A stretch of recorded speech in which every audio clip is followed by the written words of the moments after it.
My name is Carrie Nath. I have the pleasure and honor to be the Director of Equitable Access here at the Blue Barn, where we also celebrate diversity and inclusion. So let's give that a round of applause. And much like our shows, the mission of engagement is to provoke thought, emotion, action, and change, right? That's what we do, best we can do with every day of our lives.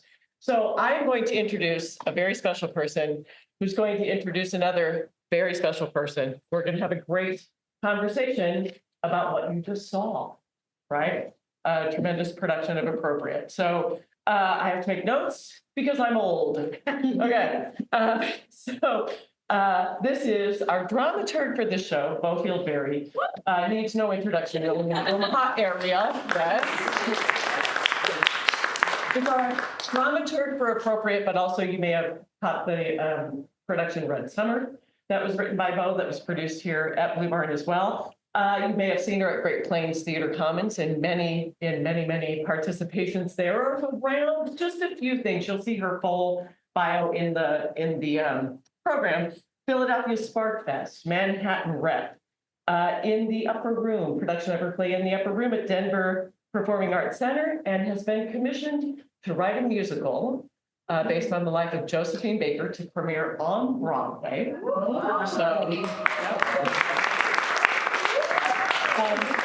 And also has been so gracious to join us. Another of our engagement events is to work with the Goodrich Scholars at UNO, if you're familiar with that program. If not, look it up. It's a great program. So Peggy Jones, another playwright in town, is working with Beaufield over the course of the semester with students in the Goodrich Scholars Program to write what happens next in the play. So we're hoping we can present some of those scenes further into the spring. But I'm just going to stop talking and turn it over so that Beaufield can introduce our amazing additional guest artist this evening, Portia Burch.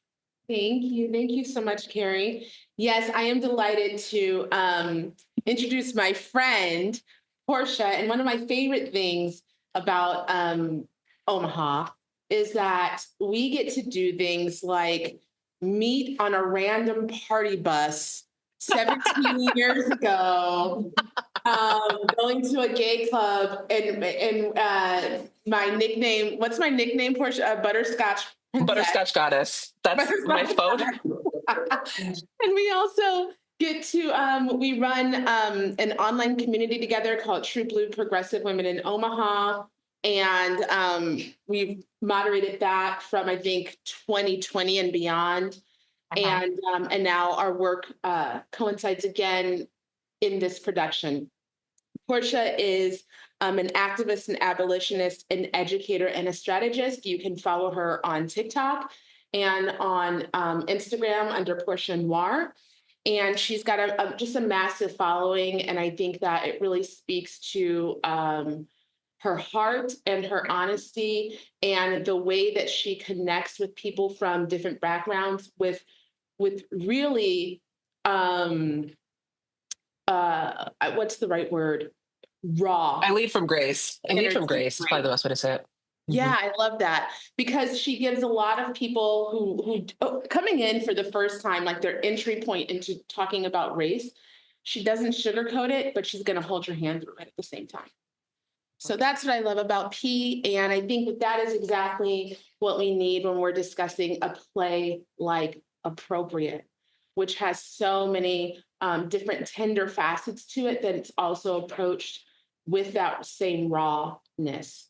You come in, you leave a little bit more vulnerable, and maybe a little bit more itchy than when you walk in. Yeah. So P and I, we kind of went over the script earlier, and we were really wondering if we have top 3 questions that we want to open up and discuss, what might those be? And so I think we're going to walk through those. And then out of that, if there's anything in the context of what we're going to talk about over the next 20 minutes that arises in you, I would love to open it up to maybe a couple of questions after that in the context of what we're speaking about now. So the first question, Pete, go ahead. I was going to say, if anybody does have any questions when we're done, I want you to feel comfortable saying or asking me anything. When I say that I lead from grace, I know that people, can I swear here? Yes. I know that people are going to fuck up. It's going to happen. In this journey that you're on or that you're thinking about being on, it is about progress, not perfection. And I really encourage people to think about that. So in a space like this, if you have questions, if you're feeling kind of weird, just ask the question. I'm going to walk you through it and we'll be okay. That's all I have to say. I love you. Okay. I love you. So our first question, I'm going to ask, and then Pete, you're going to kind of like take it away from there, and then kind of go. What would we define as the core root of this family's dysfunction? So when I talked to you earlier, Bo, I was going to put Tony as the core root of the dysfunction of the family, but it's more than that. It is something that I see very typically in white families, especially white families that have roots in the South, where they just don't talk about anything. They don't discuss anything until there's an explosion and then everything blows up. So the core root is avoidance. It's avoidance about not talking to each other about anything, about the past, the present, what the future can be. I had leaned into Tony originally first, just because the vitriol with which she speaks about everything is concerning. It's concerning and it's damaging and it trickles its way down. But like I said, it's more than just her, right? Like, she's the loudest about it, but that doesn't mean that she's the only one perpetuating it. So it's a disconnect. You're not discussing things, you're not talking about things, you're acting as though it's just whatever, brushing things under the rug. And you can only brush things under the rug for so long before you start tripping over them, because they start to create, a mound in the carpet. Just like you can only tuck things away for so long before they build up within you and explode somewhere. And when they explode in a manner that is not conducive and likely has nothing to do with what's actually going on. Like, we're talking about this family that's back home for the selling of the grandfather's house, their father's house. And that had so little to do with what was going on with this family because of all of that stuff that was underlying. Yeah. I love that. And that actually just brings me back to the dramaturgical mindset of when you say avoidance. I'm like, oh, well, that's how we get a hoarding house. It's avoiding the things inside. We're avoiding looking at what's on the bookshelf. We're avoiding looking at these things piling up. And then in the end, when we decide to let the house go, that's another avoidance. We're actually going to just walk away and never come back to it. And that happens so often. I mean, we've been taught that conflict in general is a bad thing, right? Just raise a hands. If you hear conflict, does it make the hair on the back of your neck raise a little bit? Yes, no? All right, I like that. Conflict in itself is not inherently bad. Conflict is a difference of opinions. It is a different way of seeing things and viewing things. Where it gets bad or where it gets tricky and sticky is when we don't acknowledge conflict, meaning that we recognize that it's there. We don't accept that conflict because accepting it's important. And then you don't resolve the conflict. So you have to be able to acknowledge it, that it's there, and it's okay that it's there. You have to be able to accept that it's there. We're having a conflict right now, we're not agreeing, we're not seeing eye to eye. Where do we go from here? And then if you can acknowledge it, accept it, then you can work towards resolution. And that takes care of all of that stuff that's been hiding, all that stuff that's been pushing down that you've been tucking away, because you're allowing yourself to have these conversations. As difficult as they may be, the hardest part is starting the conversation. What legacy is the family creating? And then in addition to that, especially in terms of having Rachel, having a Jewish woman in the family with Jewish children, and Bo wanting to sweep it under the rug. Like, he's living in a conflict of his family that he's created and his family of origin. So where is the legacy living? The legacy is living in what's going to be, like, I call it latent racism. Although I don't like the word latent when it comes to racism, but it's kind of there. Nobody's actually acknowledging their bigotry and their racism. Nobody is thinking it's that big of a deal. We can't help how we were raised. We can't help what we were born into. Meanwhile, there's a person that is Jewish in the family that's finding out that her father-in-law had a Klan hood up in the attic and all of these other artifacts, and they're talking around them and saying, it's not my fault, it's not my fault. So they're going to create this legacy of these children that are going to say the same thing.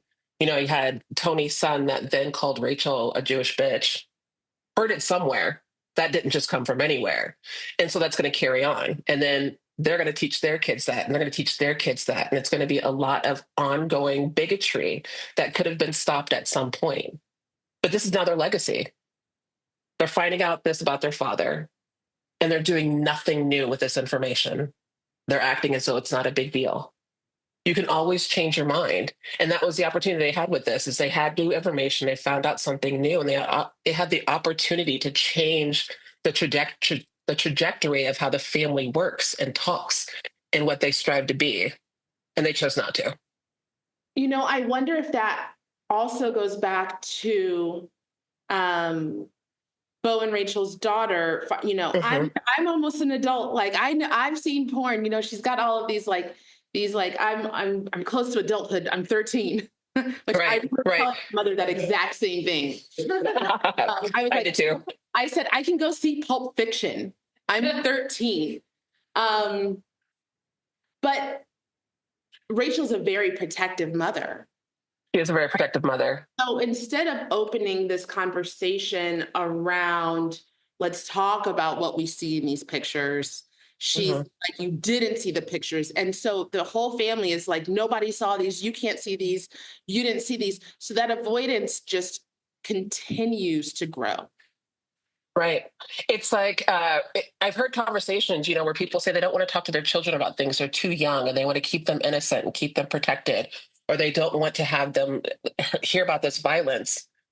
And you can't just act like something doesn't exist, right? And you also have to think about it that not every child has the privilege of not hearing about bigotry and racism and anti-Semitism and transphobia and homophobia. Not every child has that privilege, right? To say it for me, I'm a Black woman. I learned about racism when I was 4 years old. And then I hear counterparts of 4-year-olds that didn't hear anything about it. And like you said, Bo, Rachel had that opportunity to have an open conversation about what those pictures meant. The violence that came from those pictures and how you cannot be a part of perpetuating that going forward, but instead brush it under the rug, which is what this family seems to be good at doing. So today I was talking to P on the phone, on speakerphone in the car with the kids, because that's just how life is for me. And they're hearing everything that I'm talking about. And they're 10, 7, and 5. And I said the word lynching, and I get off the phone and I just knew it was coming. And my 10-year-old was like, Mom, that thing that you said about people being hung, like, what does that mean? And I was like, what? And he was like, I said a lynching. And he said, yes. And I was like, okay, well, we're going to do this, you know, and you navigate like how you're going to address it. I'm not going to go into the in-depth conversation that I would with you, but I'm also going to explain who this happened to, why it happened, and the role that you play in it, 10-year-old, as a biracial 10-year-old. Because if you ask the question, it's my duty as your mother to honor that question and be as honest as I possibly can in this moment. And there's so many ways to have the conversations with children too. I mean, there's so many books that are written. But there's ways, like Bo said, to have conversations without making it non-age appropriate. You can talk about things that have happened historically without going into such detail that you're now traumatizing your 5-year-old child. Right. But you can also have but you can have the conversation so that your 5-year-old child doesn't turn around and traumatize somebody at school. There's a balance there. Yeah. Yes. And I always feel like I would rather them learn it from me, from someone. From someone who throws a slur, from somebody who throws a slur at your child. I mean, that's how a lot of non-white children learn about race, is that they are met with some form of violence. That's how a lot of children discover people don't like me because of how I look. That's right. It's unfortunate. Back to Tony. No, Tony. Oh, Tony. Oh, Tony. Got that character, man. Tony's sitting here. Oh, hi. Right next to Rachel, so it's good. They've made amends. Oh, good. You guys are working on things. Fantastic. I think Portia was really taken with the character of Tony, like really like to like kind of dive into her. A lot of our conversation came back to that character, and we both had this question of, is there space? Where can we find empathy with Tony, who is grieving? And this last moment here on the staircase, you know, I think that's really touching and universal. The people who could have told me about me are all gone, right? That is something that across the board we can all understand. She's also protective of this legacy. She's protective of her daddy. And the things that daddy espoused hurt society. Right? So what is she protecting? When I think about Tony, and yes, I am enamored. I'm enamored by Tony, mostly because a lot of who was in my audience were Tonys at some point. I think the legacy that she's trying to hold on to is her daddy. She loves her daddy. She's a daddy's girl, right? And for anybody to speak disparagingly about her dad is going to hurt her feelings because he's the one that told her who she was. I think that she's also clinging on to that because if she acknowledges that her dad was in fact a raging racist, then she has to think about how she was raised and how she's potentially showing up in the world today. And that is something that she doesn't want to face. And she doesn't have to face it now because her dad's gone, but then she also gets to cling to the grief. And I think that with her having this grief of losing her father and this grief of not having somebody there that could tell her her past and where she came from, that is one truth. And the other truth is you are still being entitled, selfish, dismissive, and bigoted.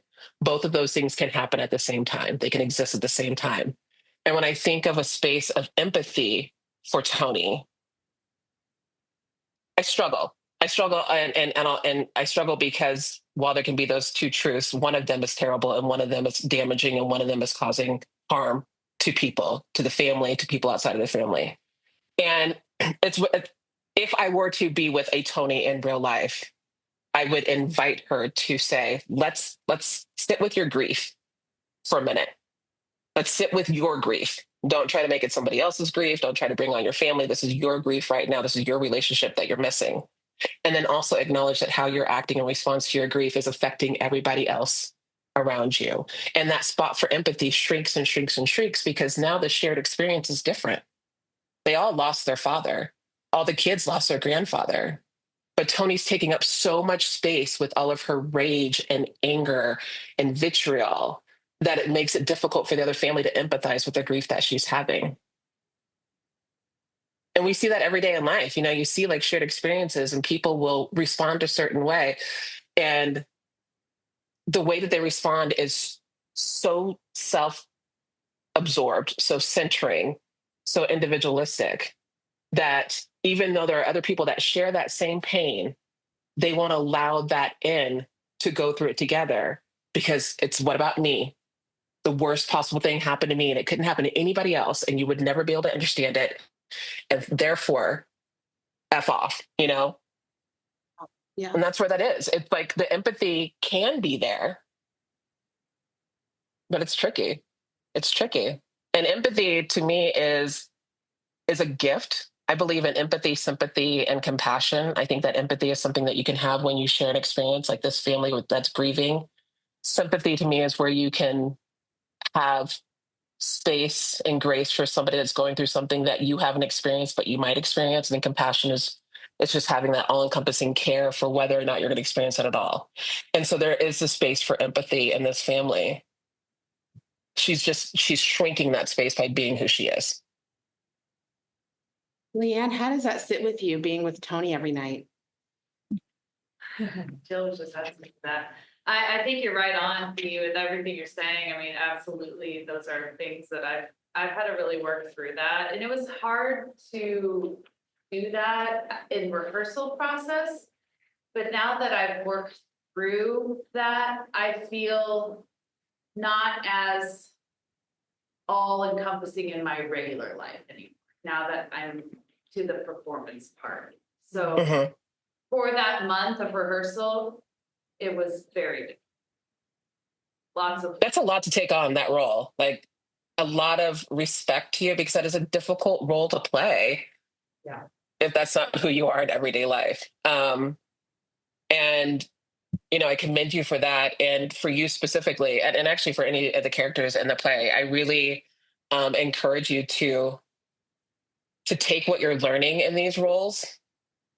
Um, you're getting a lot of what not to do in these characters that you're playing, and then being able to just carry it over into your everyday life, which it's a great opportunity to do it. You're getting a lot of, this is the wrong thing to do. I should just do a 180 at that. So I have a final thought, and then I think Portia will speak to this final thought, and then we can open it up if you have anything that you would like to add. And this is kind of bouncing off that idea about Tony of what is she protecting, and looking at this as a microcosm of the larger American landscape. As we discuss the ending of things like critical race theory, something that would teach us this history, something that would teach us about these lynchings or these artifacts and the truth behind them, maybe something that could help us name those people that are buried on this property. As we end diversity or equity initiatives on a search for a so-called golden age. My question is, what are we as a society trying to protect with that? And whose bones are we protecting it on? And I think that this show actually represents that microcosm of the American landscape in that way. 100%. 100%. What this country is trying to protect is the false image that was created. The greatest country in the world. Come on in. We love you. Land of opportunities. Everything is great here. We've been lied to since the onset of this country when it was colonized, but that's what they're trying to protect. And you have somebody in office now that really wants to hang on to that. Like, let's go back to that. So,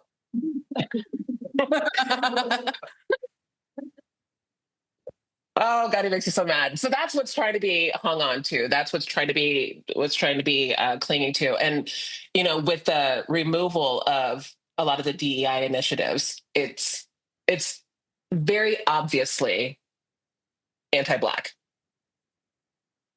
Even though diversity, equity, inclusion includes women, queer people, disabled people, trans people, veterans, we can keep going down the list, but it's going to make the most sense for it to be anti-Black, because the blueprint for any type of oppression in this country is based on anti-Blackness. You want to know why any type of other is treated that way?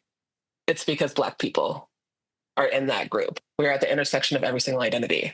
So trying to cling on to that in this current landscape, it's not going to work. For as much as he tries, as much as other people try, for as many executive orders that are signed, as many places that are rolling it back, if you keep diversity, equity, and inclusion only as a concept, or if you keep it only as a title of something that you have as opposed to a practice, then yeah, we're in trouble.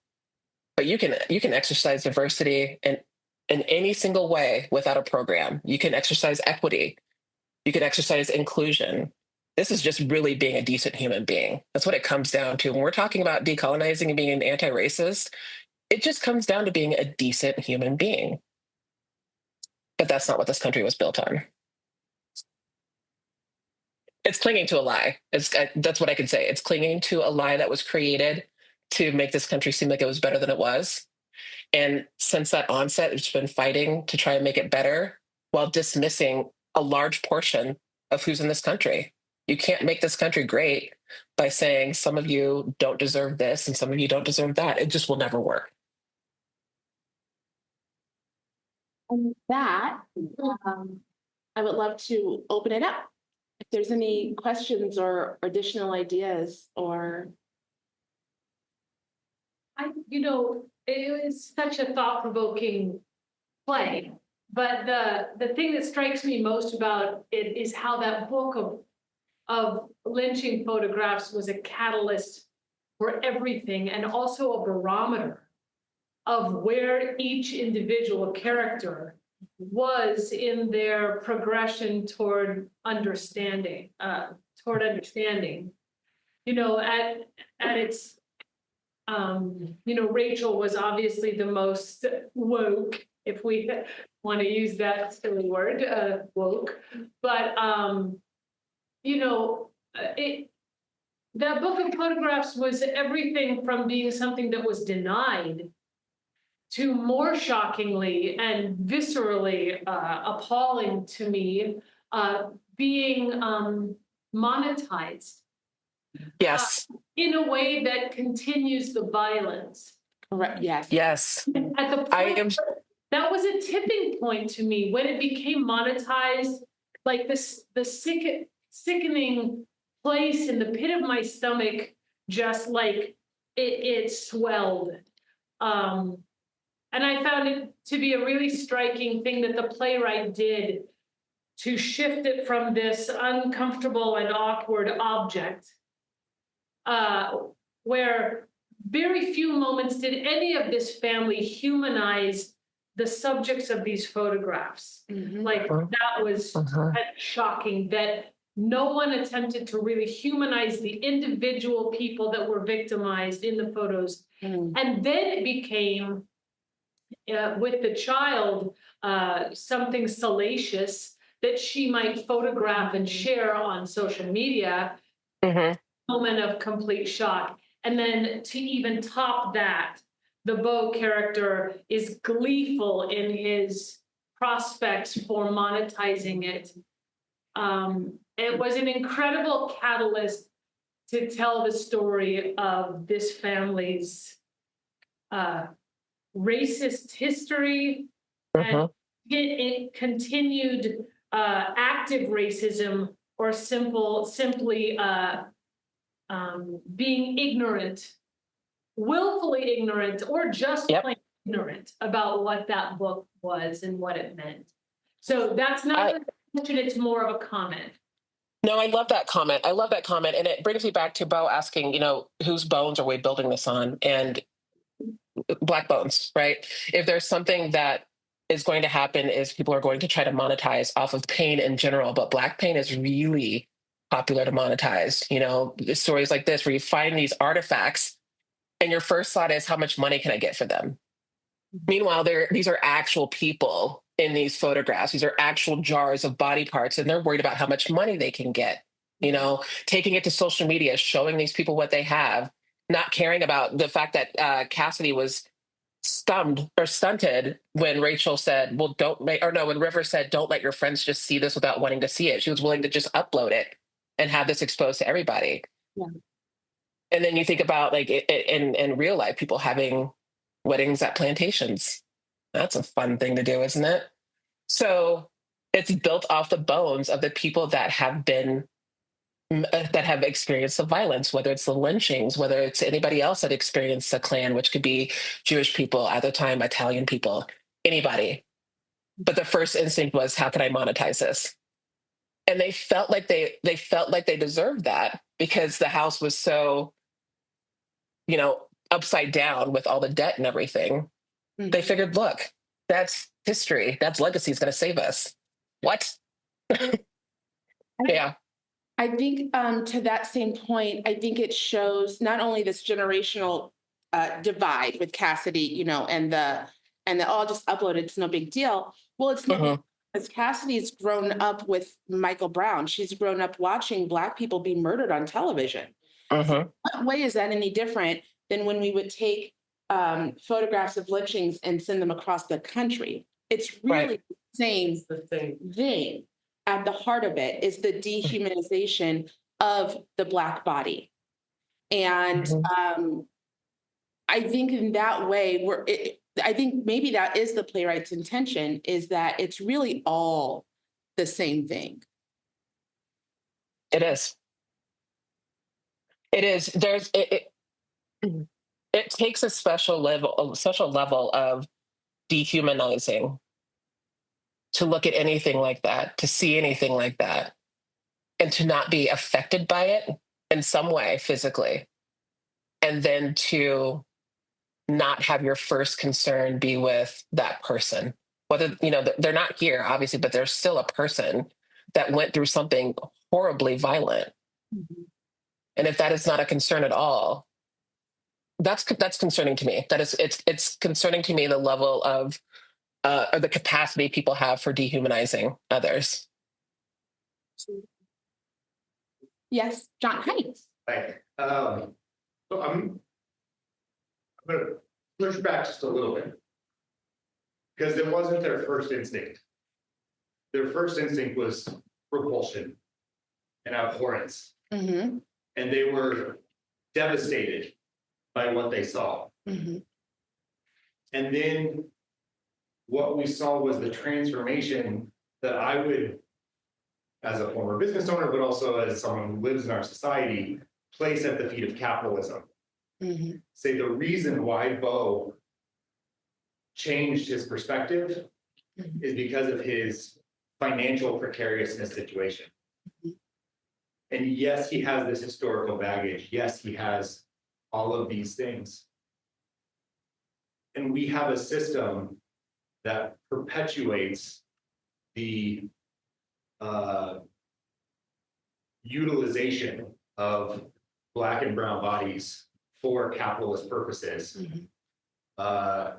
That as humans, we are abhorred by these images and the things we see on TV and the things we hear about.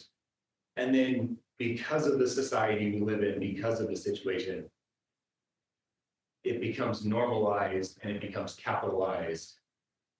Anyway, so I just wanted to, the narrative shapes their memory, and my memory was their initial instinct was different than Mm-hmm. what it eventually became. And I see what you're saying. I'm gonna give you an invite to think about a step that was missed there. So the adults had their shock and dismay, right? And then before the capitalistic piece, there was the denial that it could be the dad's. It could have been left here. We don't know that it's his. We're not sure. And that space of denial, that's what allowed them to step to the next place of capitalism. And there's always, you can recognize when you see a racist thing happen, and you can recognize when you see that racist thing being capitalized on, but you also have to recognize what people felt, thought, and how they acted to get into that capitalistic place. Mm-hmm. Because it could have stopped, it could have not made it to the let's sell this if that shock and dismay turned into something like, we need to talk about this. We need to talk about how bad this is. We need to make this an educational moment. Does that make sense? Yeah, and it's exactly what Rachel, who is the one minority Mm-hmm. in the play, was trying to do. Yep. I think that pushback reminds me of the difference when people ask, like, what was the Civil War about? And some people say states' rights, and some people say freeing the slaves.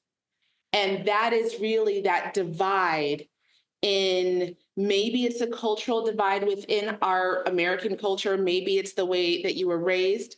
Maybe it makes the fact that people were enslaved here easier to swallow if we say something like states' rights.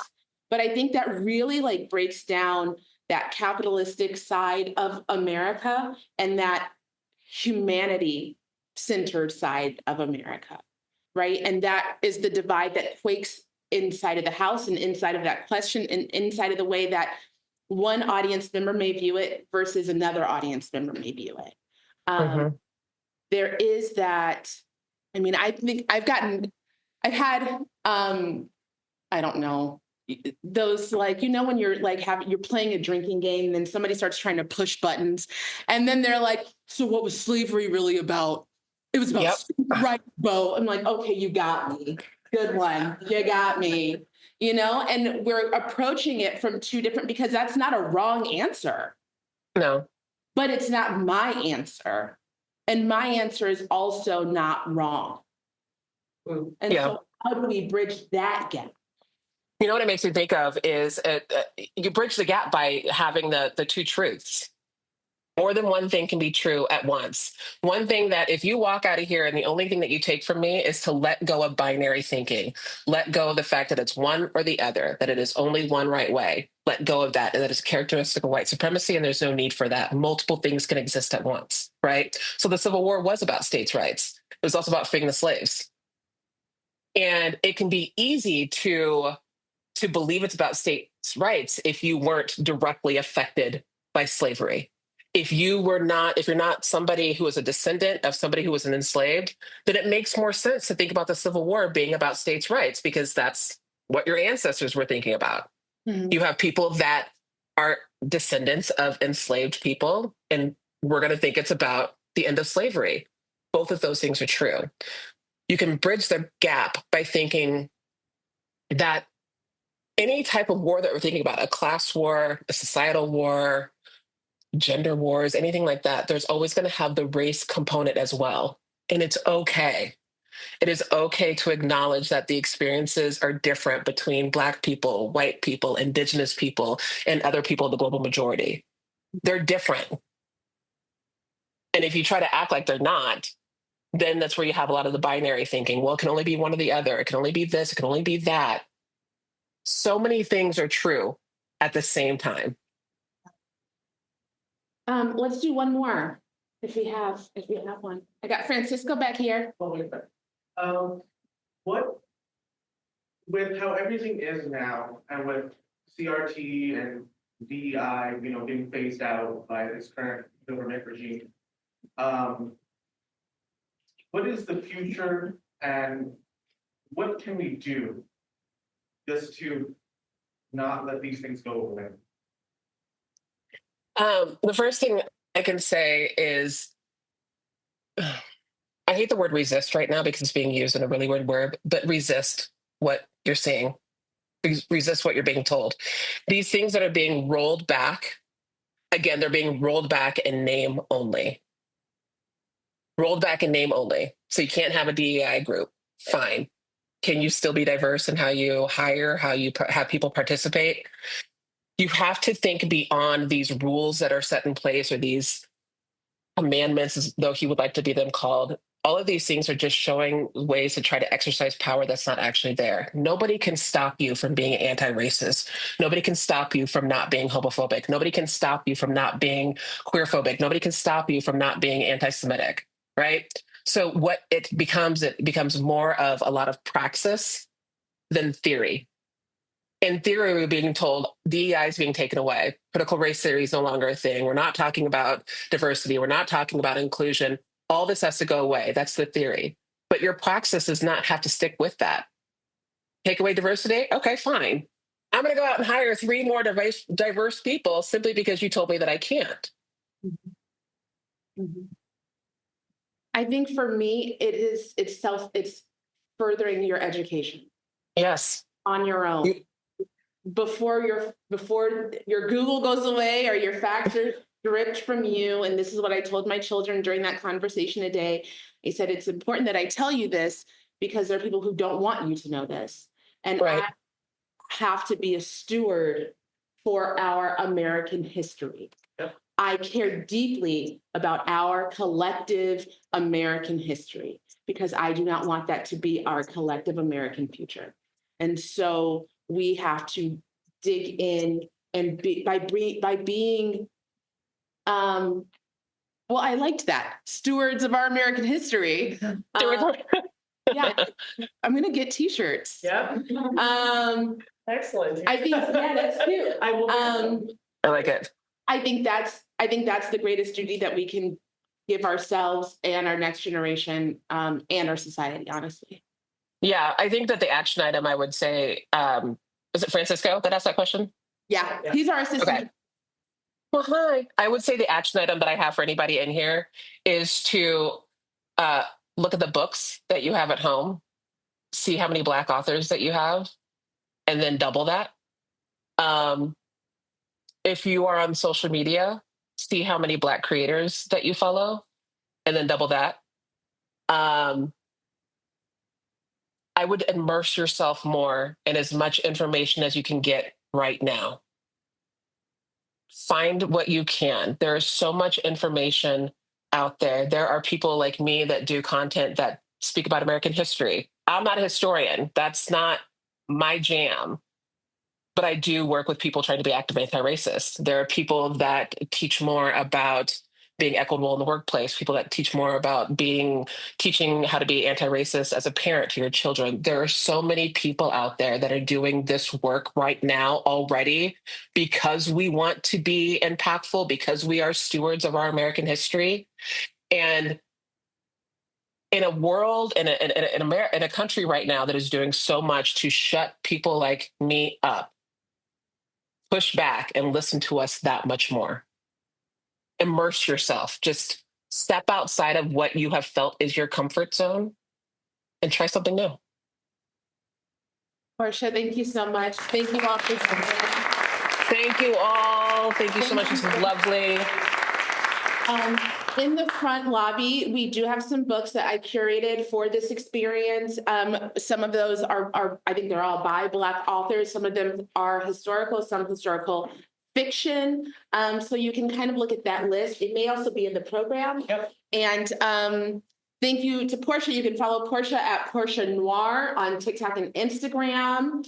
And thank you all. And if I could add a couple of other Yes, things. you can, Carrie. Thank you. Again, huge thank you to both of you, Portia. And Thank you.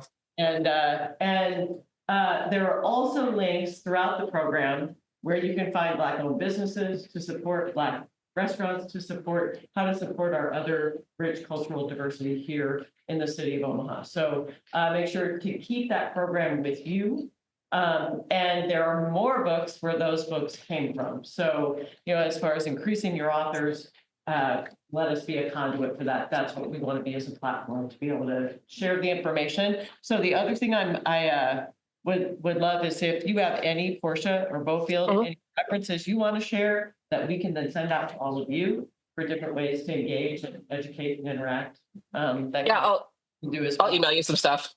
That'd be great. That'd be awesome. Because this is the beginning of the conversation, right? We could have turned this into a week-long conference, right? And it's still not done. So, but I just also want to thank you all for staying and having the conversation and Yes. the conversation, right? Because where, like you're saying, where we may not be able to use certain words, or we're saying we're not supposed to do certain things, we can just keep doing them. There's nothing that says we can't, right? Yes, we can. So thank you, and Thank you.